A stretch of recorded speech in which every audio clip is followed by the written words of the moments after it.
leaders in the Muslim community spoke to the media before the ceremony, recalling fond memories of peace, love, and charity.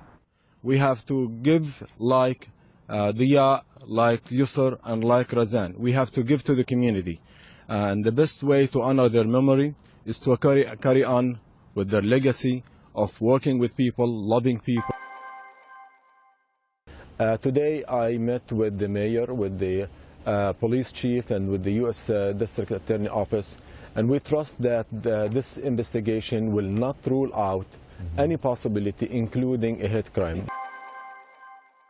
That he hated them because of who they were as Muslims. I mean, you have to remember that 2 of the victims here wore headscarves or hijab. There really is a sense of fear in the Muslim community, and this tragic case really heightened that fear and brought to the surface a lot of the tensions that we've been feeling in recent weeks. The idea that 3 people would be murdered execution style, these 3 young people, extraordinary students, activists, volunteers in their own home is frightening. The loss of any life is sacred. All lives are sacred, and we're here tonight to recognize the lives of 3 young people that were lost too soon, that are an inspiration to each and every one of us.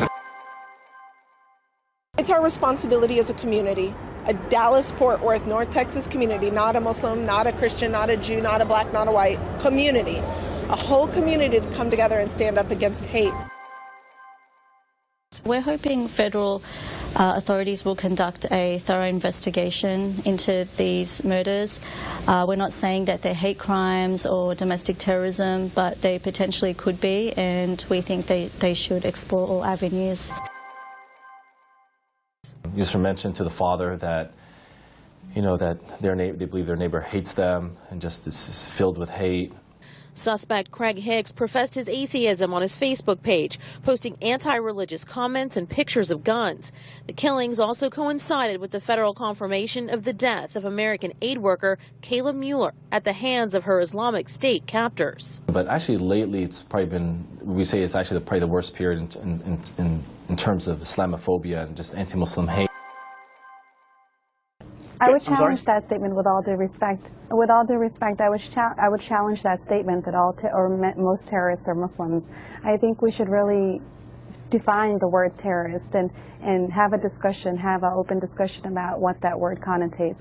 I mean, I would very well say that Mr. Hicks is also a terrorist. Anybody who has the capacity to shoot anybody over, whether it's a parking spot or whether it's a more important issue or more significant matter, anybody who's capable of committing that kind of crime, I would say that they too are a terrorist. We should not call them Islamic because they're not Islamic. And the problem I have with the piece of Mr. Wood in the Atlantic is he said ISIS is not only Islamic, it is very Islamic. And I believe that is giving them legitimacy and doing the recruitment for ISIS, which they don't deserve.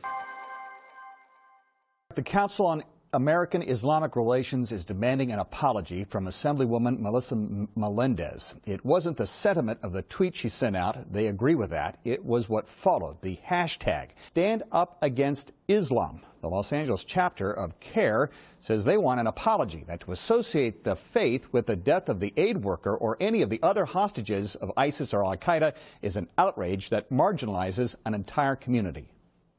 You are stating that all 1.6 billion Muslims who are followers of the faith of Islam are, being equated to the terror group ISIS.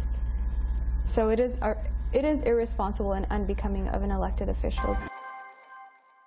Rhetoric such as this can and does lead to hate crimes and dehumanizes a whole population.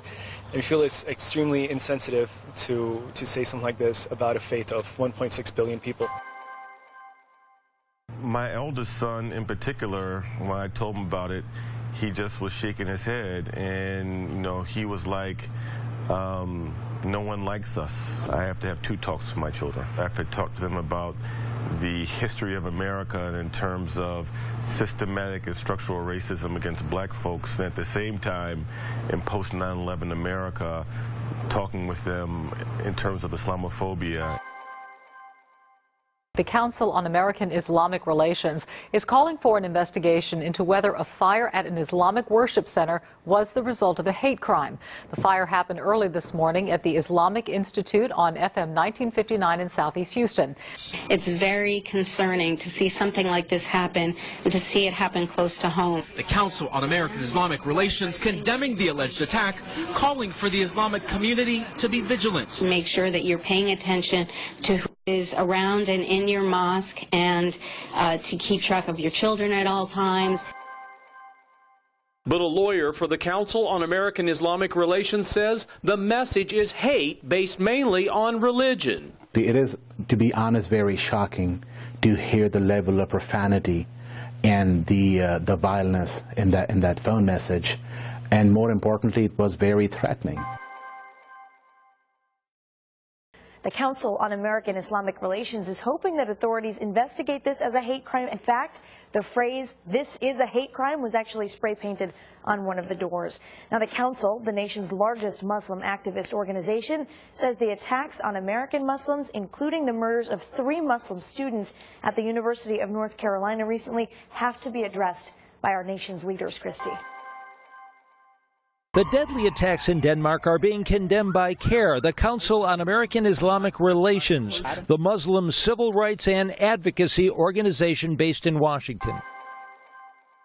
Funding of private individuals and organizations.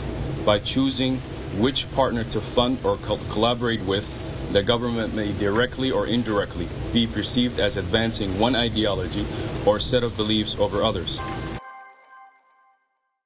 No religion is responsible for terrorism. People are responsible for violence and terrorism. Some American Muslims applauded the president's stand, saying it acknowledges the 1.6 billion Muslims worldwide who are not violent. Appreciate his words, think they're really helpful. We don't have to have conversations about how the KKK are not Christian extremists.